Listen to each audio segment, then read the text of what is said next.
What's going on, guys? Welcome back to our channel. In this video, we're going to be discussing the ultimate guide to buying a car, what you can afford, what you should keep an eye out for, and how you should finance it.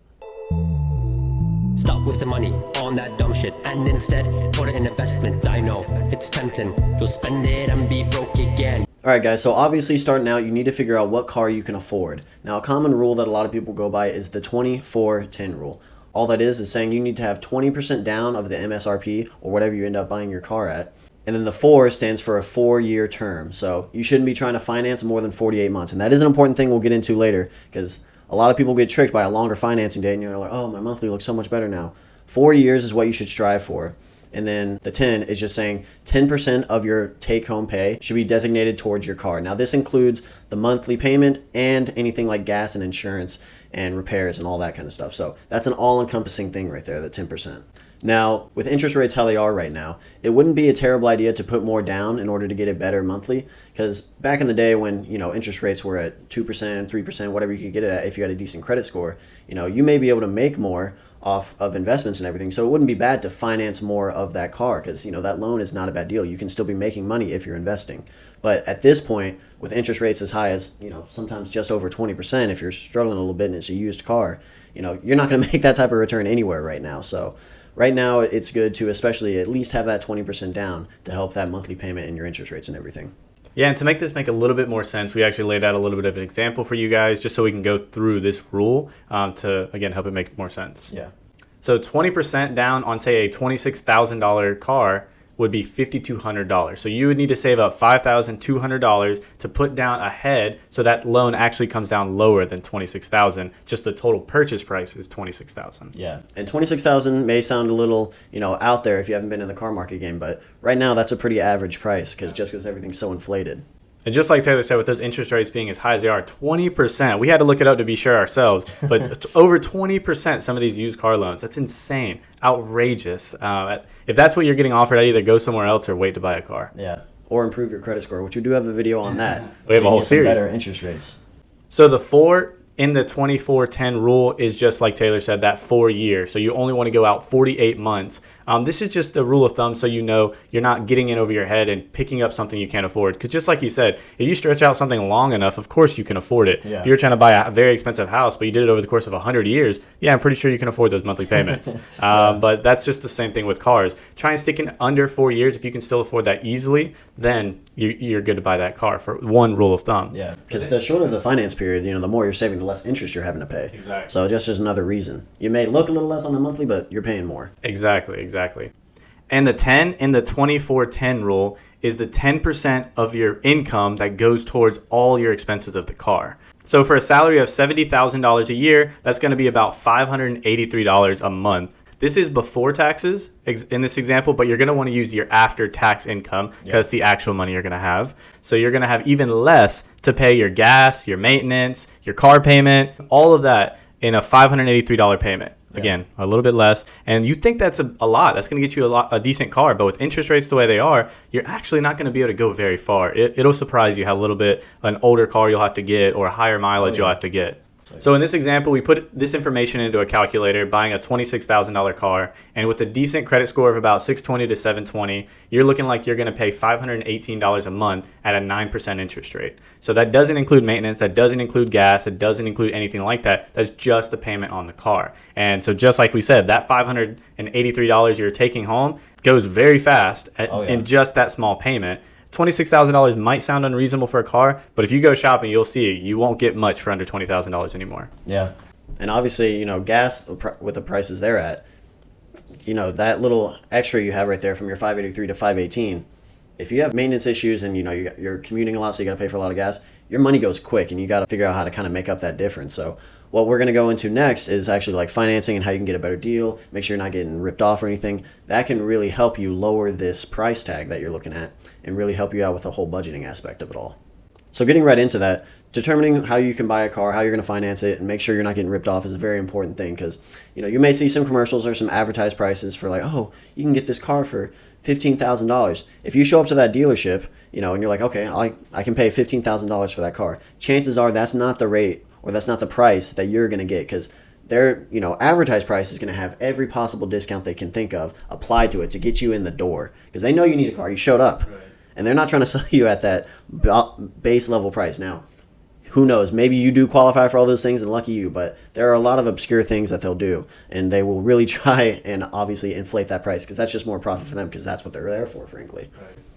So the first step in all of that is just to not really reveal your hand as soon as you walk onto a dealership or anything. And this goes for private deals as well.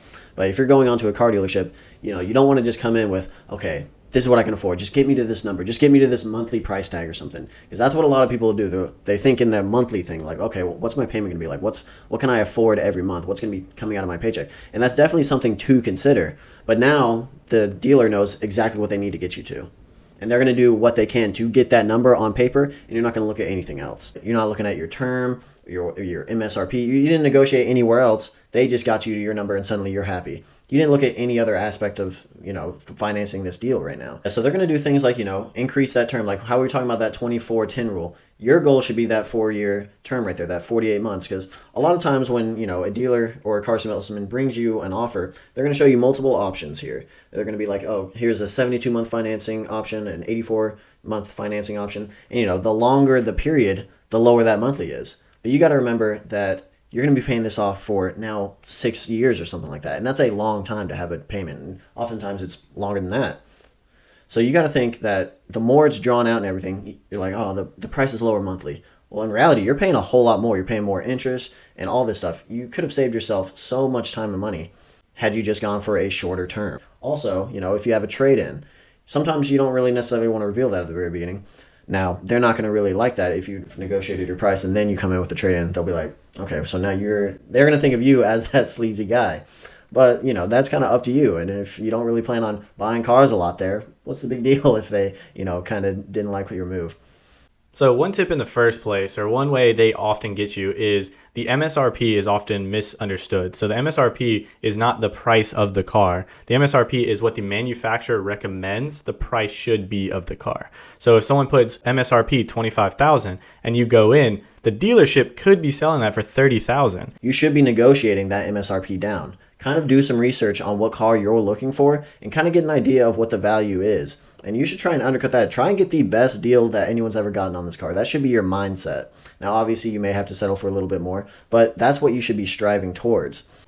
All right, guys, another way to save money on these deals is also look for other ways of financing. Obviously, the dealerships can offer their financing because they have an interest rate that they're paying on a car, but they're going to obviously inflate that even more. There's so many ways that car dealerships can make, more money because the bank's going to be like, okay, we're going to have this. And they'll be like, okay, so we're settling on 4%. I'll offer my, buyer 5 or 6%. Every little percent right there makes a difference. So you should also look around, shop around for what kind of interest rates you can get because a lot of times your local bank or, credit union, they're going to offer you a better rate than a, car dealership is going to. And there's kind of two ways, I guess you could say, or multiple ways to actually get a good deal, quote unquote. You could either negotiate and try and bring down the price, or you could keep the value or the cost the same and have them throw in extra things. So that means you're increasing the value of the actual item, but the price is staying the same. So you're getting a better deal. Yeah. You could do it by asking for floor mats thrown in. You could do it by asking for oil changes included for the first year. You could do things like that they're not necessarily expecting, and they haven't already calculated the value of those things versus this price. And if you're like, I'm willing to close on this, I just need this extra thing. A lot of times they'll try and throw that in because they want to close. That's the most important thing. Yeah. And then outside of that, it works out. Yeah, and to Ryan's point right there, a lot of times they'll also try and offer you a warranty, which a lot of people would recommend a warranty. But oftentimes they'll try and inflate that, When it comes to warranties and stuff like that, see if you can just ask, like, can I get it at price? Because they're having to pay, a price for it. Let's say it's, a $400 kind of fee. They may try and charge you $800 for it. Just throw it out there, Every single aspect of the prices can be negotiated at these dealerships and everything. Just be like, can I get it at price? Sometimes they will if you actually, ask that because not everyone is even aware of that fact. So you kind of just got to do a little bit of research, know what things are worth, and go in there with confidence because, these car salesmen, they're practicing this. This is what they do. And, us normal people, we're not buying cars every week. So this is something that you kind of got to be prepared for. And the place that a lot of this confidence comes from is having done your research. And just on that, knowing what it's worth and knowing the value, know your trade-in value. That is super important. You will be taken advantage of if you don't know the worth of your car. Yep. If you come in and know exactly what it's worth and you say, I'm not taking any less than this, they're going to give you less than that, first of all, no matter what. And so, and if they say they'll give you that, in the end, when they write up everything, they're going to, I talked to my manager and I'm not able to actually give. It's always this BS story. So know what your car's worth. Don't budge on that, or go in the back of your mind and already have a number like, okay, it's worth $25K, but I'm willing to take down to 20, but I'm going to tell them 25 knowing they're going to bring me down. As long as they don't go lower than 20, or if I can get them back up to 20, I'm good. That's what I wanted anyways. Yeah. And another thing, if you're talking to a dealership or something over the phone and you plan on going in person, send it in a text or an email. Have something in writing, because I've had this personal experience where I agreed to a price over the phone, an interest rate and a retail price, like a sale price that we agreed to over the phone. I get there, she's like, what are you talking about? My manager, hasn't agreed to that. There's no way I could possibly give you this as a price. So, I ended up making a big scene, so they eventually did give me a discount. It wasn't what it was when I talked to them over the phone. So you just have to remind yourself that they may actually just straight up lie. So whatever you appreciate or whatever kind of aspects of the deal that you like, try and get it in writing in some form or fashion, because sometimes they'll go back on their word. You got to remember that. They're thinking in their head, this is like probably the only time I'll ever see you. It doesn't matter too much what relationship I have with you. They're like, you're not going to buy another car next week or anything, so you have to keep that in mind kind of when playing this game. So on the flip side of that are private car sales. So let's say you're trying to just buy a used car from somebody that's selling it. It could be a neighbor, it could be a random person that you found on Facebook Marketplace. You're going to want to do extra research into this. You're definitely going to want to find out the value of that car. And while it does incur a small fee oftentimes, you're going to want to try and get a Carfax. You're going to want to have as much history on this car as you possibly can, because let's say it's had a dozen owners and, it's been wrecked 3 times. You're going to want to know that, because oftentimes whoever's selling it to you, they may honestly not know, but they also might just not want to tell you. So you have to keep in mind that you're going to have to do a lot of the digging on this, and that you should never be blindsided on these kind of deals because you've done your research.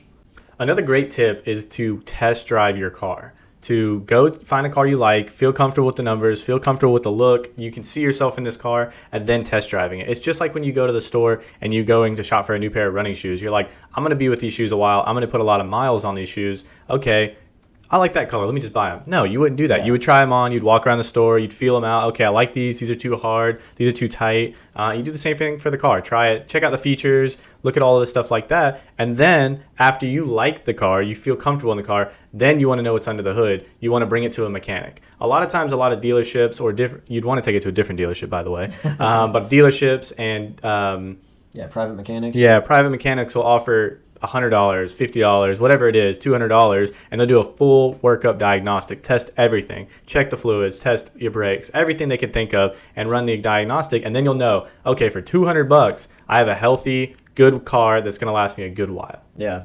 And let's say you're really struggling. Even just, a quick $50 inspection, let's say you can't go all out, like you just can't really swing that right now. Anything is better than nothing in these kind of circumstances. Again, looking up the history. Whatever you can inspect and whatever thing you can use to check off as many boxes as possible is obviously the better. So, whatever you can kind of think of to do this. And again, like Ryan was saying, definitely you want to test drive these things.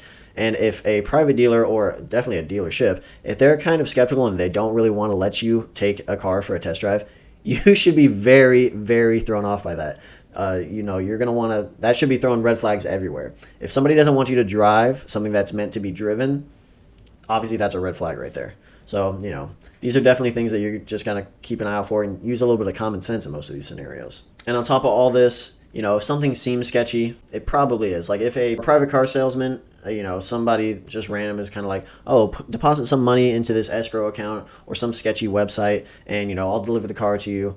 Don't do that. If it feels sketchy, it probably is. Follow your gut on these kind of things, because a lot of times what they'll do is simply wait for that money to clear an escrow and take it. Now you're kind of screwed out of all your money. And, because a lot of these places, even big places like eBay and stuff, they don't guarantee a lot of their salesmen, if it's a newer person, and they don't guarantee the sale. So if, you pay them and you never get a car, tough luck, really. That's the sad reality of it in a lot of times. Because I recently saw a story about some guy, he bought a Hellcat for a, crazy discount.